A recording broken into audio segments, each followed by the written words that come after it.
This story is shocking, not just for America, by the way, but for India too, because what the US authorities found on a quiet highway in Indiana, it has now turned into a case that has been described as lethal on a national scale. You're watching Times XP, it's me, Triti Yatri. It all began as a routine truck inspection in Indiana. There were no sirens, no chase, just a standard stop. But when officers they searched a semi-truck, they uncovered something hidden deep inside the sleeper berth. Not luggage, not supplies, but drugs. A massive amount of drugs, 309 pounds of cocaine, carefully concealed, professionally packed, and allegedly being moved across the United States. US officials say that the quantity was so large that it triggered an immediate federal response. And you know who was operating the truck? Two men, both from India. Gurpreet Singh, 25-year-old, Jasveer Singh, 30 years old. Both were truck drivers, both were arrested on the spot, and both are now facing the full force of the US federal law.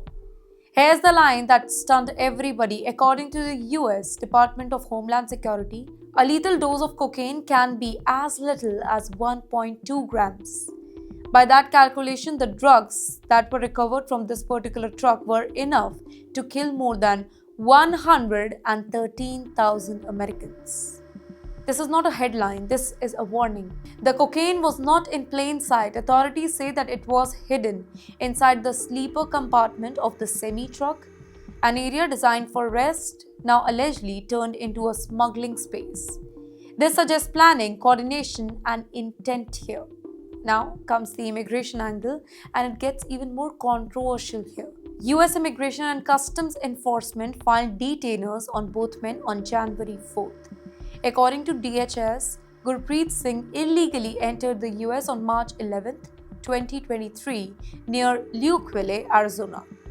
He reportedly admitted that he was an Indian citizen who entered illegally. Well, he was later released inside the US under the Biden administration. Then comes Jaswinder Singh. He entered the US earlier on March 21, 2017, California. Both men were later issued commercial driver's license by state of California, and this is where politics explodes into the story. DHS Assistant Secretary Tricia McLaughlin openly criticized California Governor Gavin Newsom. Her accusation was blunt, by the way.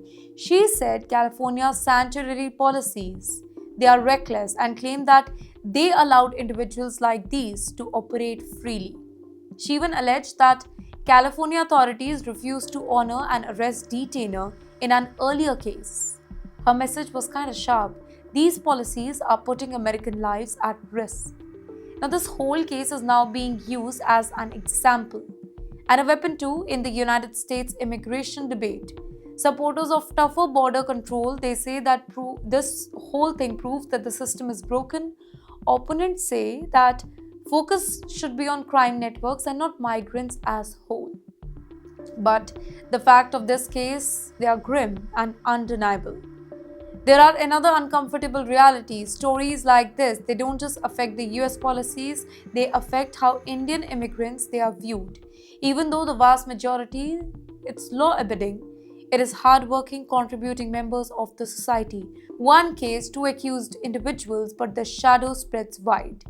And just days earlier, another troubling report surfaced. One case, two accused individuals, but the shadow, it spreads like wildfire.